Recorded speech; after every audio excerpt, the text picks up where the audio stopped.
Hello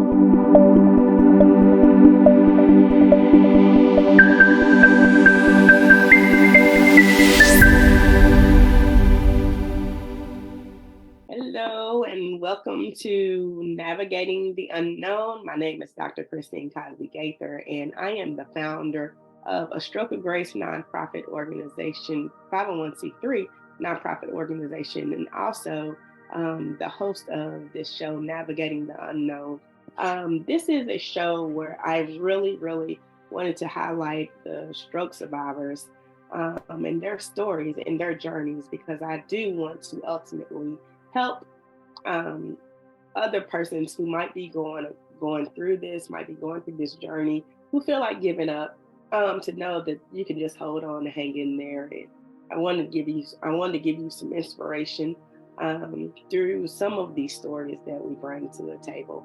A Stroke of Grace is a 501c3, like I said previously, and we are here to help you, to help and give you guidance, to provide resources, to provide awareness, to help prevent additional strokes, to be a source of community for you. Please visit us and like us on Facebook. It's A Stroke of Grace. Like us on Instagram, A Stroke of Grace, and feel free to visit us online, www.astrokeofgrace.org. Once again, it's www.astrokeofgrace.org. So today, I'm so excited about the wonderful guest that we have, the wonderful, amazing survivor that we have, Mr. Benjamin Kirt. Hi, Ben. How you doing? I'm doing fine. Christine, how are you today? I'm doing good. Can't complain. Ben, first of all, before we get started, can you tell exactly where are you located? I live in Jeffersonville, Indiana. In Jeffersonville, Indiana. And what was the date of your stroke? My stroke was, I can't remember the exact date, but it was February of 2007. Wow, great. And you look amazing, by the way. Thank God's grace. I'm grateful. I am very grateful. Yes. So, Ben, we're just chilling. We're just here. We're just gonna have a conversation. Nothing formal. I never want these things to be formal because I want everyone to always feel comfortable and to know that, of course, they can get through this. We can get through this together. But tell us a little bit about your journey and how you're a stroke survivor, how you found out. Tell us just a little bit about your journey, your story. Give us your story. Well, thank you. I appreciate you, and I appreciate the opportunity that you're bringing to people and the information, because this is so helpful to me. In just the short time that I have been involved with A Stroke of Grace, it has been kind of like a warm blanket in a cold night, because it's something that I can relate to, and I just appreciate you for it. My stroke journey started in February, as I said before. I can't remember the date, but I remember I had some TIAs, which are called small strokes, as I was working, and I didn't really understand. I hadn't had a stroke in my family. There was no history of strokes. I really didn't know of anybody that had strokes, so I did not understand when I couldn't write one day or couldn't speak one day exactly what was going on with me. It was what they call the TIAs, which are small strokes right before the major one, I suppose. And I just did not understand what was going on with me. And I finally, fortunately, with my pastor's help, I had the full-blown stroke on a Wednesday night. I got to the hospital. I remember specifically that I remembered seeing the numbers of 245 over 195. And that was the machine that I saw, and I was given a shot, which allowed the stroke to come through. I don't quite understand all of that, but it let it come through before too much physical damage was done to my body, which I'm grateful to God for. They're just some mental and emotional scars that are left with me. I went into the hospital. At that time, I did not have insurance. Um, and I went into the hospital. I was in the hospital for 14 days. I did not really get any rehabilitation because people didn't really expect younger people. I think this was 2007, so I was maybe a few years younger. And they did not expect, I guess, a person of my age to have a stroke or to be in the condition that I was in. Plus, I do feel slightly because of my station in life and who I was, uh, the care wasn't there. So when I got out of the hospital, I was just kind of on my own.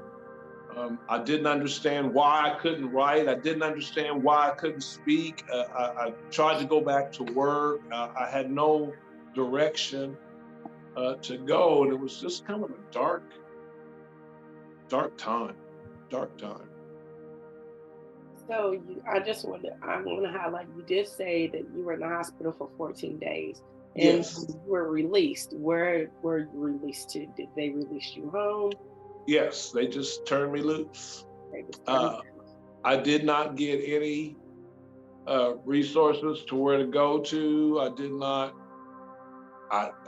Still did not understand what had happened to me. I knew that something had happened, but I just did not understand I had had a stroke. Um, and I don't know, the comprehension of it, I don't know, for a person who's had a stroke, sometimes it's hard to believe that your body has changed in the way. Um, and again, I think it was because of my station in life and, insurances and things. I just didn't get the direction of where I should go when I got out of the hospital. It was because of friends and the small family that I had around me that helped me to talk again, speak properly, to be able to write, um, to be able to walk and kind of think in a straight direction, because that was hard for me. It was very difficult, still is in some areas. Now, one of the things I know that a lot of our viewers, they're not only just stroke survivors, but they're caregivers. They're supports of persons. They're supporting someone who's had a stroke. Um, what would you say? What are some of the things that your support did for you? What did they do to help you once you were released from the hospital? Um, their their main. I don't really think that anybody really knew what to do per se. I think that their reactions were reactions from my actions. I mean, when I would try to say some words, or I couldn't get the words out, or I would try to say hello, and I couldn't get the word out. I knew what I wanted to say, but I couldn't say the word, and I got emotional. It was emotional time. I'd start crying because I just felt so. That is the feeling that I don't know how to describe when you're thinking of something that you want to say, but are not physically able to get it out. And it comes out, you hear it come out different than what you hear it in your head. It's just, and so their thing was, because they were very close to me, they were able to kind of give me encouragement and kind of maybe correct my word. I mean, you mean this, Ben, or you mean, and kind of give me a direction and a focus to help me stay on a task or a track, and they would, one of my friends helped me to practice writing because I couldn't write my name. I had to print my name at first for a while. And that took maybe a couple of months to get down. And then I began to cursive write. I still put both cursive writing and printing in my, it still comes out that way sometimes. And it's just, reaction. But their willingness to understand and help me and understand that I could not help what was being said, or some things I couldn't, I didn't have control of it like I wanted. Right, right. Um, it's interesting. In the last week or so, I spoke to someone about choices. Um, and what I feel as if that has happened with my stroke. This is just me. I know all of our journeys are different, but in life we're given choices. We're told we're able to say, yes, I do want to get on that roller coaster. No, I don't want to get on that roller coaster. We make that own personal decision on whether or not we want to do that. But I feel like at this point there have been because and I gave that analogy because I'm a diehard roller coaster. I love roller but I was told no. I wasn't told that because it wasn't something that I want to do. If I could get on a roller coaster today, I would. Um, but my neurologist definitely told me no, no more roller coasters. There's never, you can't get on a roller coaster. You can't go horseback riding. You can't um, get on a speedboat or a jet ski, or you cannot, they told me what I can do. And I just feel like all of a sudden my choices were taken from me. That's what this stroke did for me. It took choices where I've been given my own, I don't have an option. And that's what I think was most hurtful to me throughout this journey is that, hey, I'm grown and I should be able to make my own decisions, but someone else is making my decisions for me, you know? So I would say that's one of my challenging parts. But what has been one of your challenging parts of this journey? Somewhat decision making and choices, weighing all options in my choices. Sometimes that things are out of balance in my decision making. Not always, but sometimes. The still the cloudiness of well, I'll be honest about it, finances. Finances is a terrible thing for me because numbers and words still switch on me. I'll think 7 and write 2, or I mean, I don't know if anybody ever has that. It sounds kind of unreal, to say it, but it happens. I mean, it just happens, and mostly because I was blessed, like I said, not to have too much outward physical problems. Most of mine were inward and emotional, and that's been my biggest struggle because I want to feel like when I'm talking to somebody or when I'm with someone, I want to feel like I'm a part of conversations and I'm on task with my conversations and I'm making sense. Not to sound silly, but I want to be normal in my relations and social things. So you say that's probably one of the most challenging things is just trying to get back to a place of normalcy. Yes. Trying to get back to a place where everything just feels normal. I feel like I'm myself again. It's funny because, like I said, it's 2007 that I had the stroke, and it was several years before I could really comprehend on what had happened to me. And even now, this is 2022, through your program and through what you have done has brought, because you get to a point to where you kind of give up on where you're at. I mean, I'm like, this is it. This is, I had the stroke and this is where I'm at because people aren't dealing with me. They don't want to deal with me. I'm emotional or, I can't talk right or whatever. And so I thank God that you have started this process because it is a never ending process in getting you. I don't think there's a thing of getting back to normal.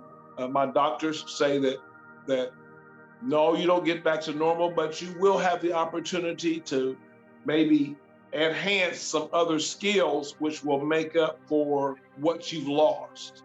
I mean, sometimes, that's what I kind of see, but a thing of normalcy. In our heads, we're normal to ourselves. You know what I mean? In our own heads, we're normal sometimes. But so how do you deal with negative self-talk? How do you deal with that? Because I know there's a part of this journey where, of course, you're negative. You're negative in your mind. You're negative. Why is this? Why did this happen? How can I get better? What I mean, you can be so negative to yourself. So how do you deafen that negative self-talk in your mind? I had to have assistance. I had to seek out help, counselors. A lot of it is the people that you surround yourself with. I think, for me anyway, if you're surrounded with positiveness, positiveness which is input into you and directed towards you and your situation, then it helps you to grow positiveness within yourself. That's just for me. I mean, other people are not like that, but I'm kind of I've always been a social type person, and not a dependent on other people, but I kind of feed off of others. And so that's the negative. For me, the negative in talk and doubt stuff had to come. I had to get it from outside sources and outside help, because I was so down and so depressed with myself that I couldn't get through the self down talk. I really couldn't. It was getting kind of hard. Right. And in every situation that we go through, I will say there are always lessons, and there's always, I would call it, a teachable moment. What exactly has your stroke taught you more so about you and just about life in general? And how has it changed you? Well, one thing is to take better care of myself, to be more aware of what goes in my body, how healthy do I want to be, and all that, and to be sure to take care of looking at my blood pressure, looking at, cholesterol, just self-care, more self-awareness, so you know what's going on with your body. I'm still learning.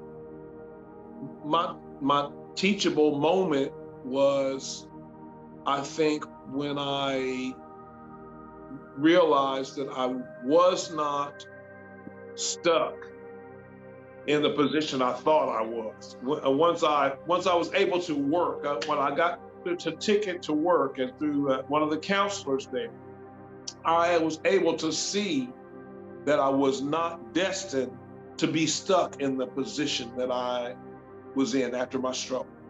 That there are things, now the resources weren't necessarily there for me to go certain directions, but I realized that I was not just forced into that to be stuck.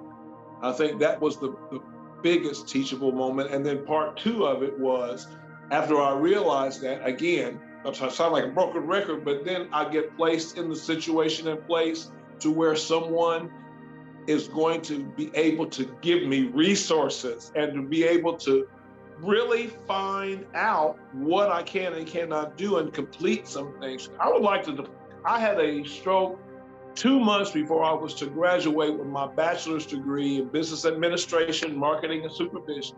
I was to graduate in December, and I had the stroke in September.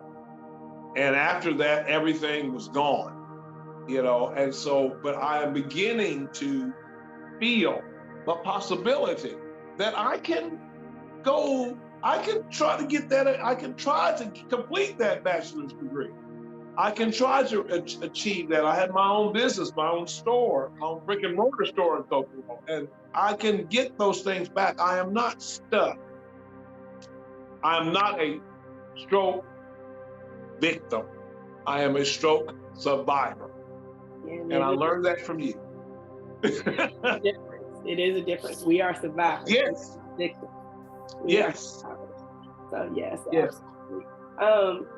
And it's something about when you get moving, when you get going, when you get up off the couch and decide to, hey, today, this day, I'm gonna get up, I'm gonna do something, I'm gonna take a shower, I'm gonna put on some clothes. Ladies, I'm gonna put on some makeup and Mhm. I'm gonna get going today. And it's just amazing how when you move, how everything just aligns itself, how everything just falls in place, and you get the motivation that, hey, if I take this one step, I can go the next step. I can do this thing. Like Mhm. today, I'll pick up a book, and then tomorrow I can write a work. It's just is amazing what happens when you just can when you can get moving, when you can get going. And then when you start seeing progress in one area, it's like, hey, it gives you hope to be able to Yes. do something else. You Yes. just try the next thing. Hey, Yes. today I couldn't go down this step, but since I couldn't go down this step, maybe um, I'll do this over here. And maybe I can stand on one foot over here. I can do something. And I did it. So let me try this. And That's a wonderful attitude. I'm sorry, I didn't mean that, but no, it's that that is what I strive to achieve because we can I did get stuck because things are not easy. It takes a strong determination to want to get out of your situation or your circumstances. I won't say your situation, but your circumstance. And you have to somehow or another within yourself, you have to be able to kickstart yourself. It's not easy. It was not easy. And I still deal with some depression in some areas because just because I've got the idea that I want to do this doesn't mean it's going to come to me just like that. Sometimes I don't have, you just don't have the energy you want. You say, I ain't got it today. Or, but I'm learning to deal even when I get depressed and I don't feel like it, I don't give up. Now I don't know if but there are times where I have had to kind of admit that it's a struggle and I don't feel like it. I just don't feel like it. But I had to be because being honest with myself was one of the most important things that I could do, which was being honest about myself with my health and all things, and looking at my situation and how to get out of it or what I wanted to do. So, like I said, and there's things that I still have in mind that I would love to do, but there are still hurdles that I'm still trying to get over. Mhm. So, but I have a stroke of grace to count on. Yeah, absolutely. Now, what are some of those things that you still can't do that you're affected by with your stroke? What are some of those? As I said before, sometimes my writing, it's hard for me to communicate from my brain to write down what I'm really thinking. Mhm. Um, Finances is sometimes hard to do for me because numbers exchange, and it's just I know that's kind of, but it's just a true fact. Um, for instance, when I try filling out a job application can be complicated because you go to write one thing and you think another, and so um, and then communication with others.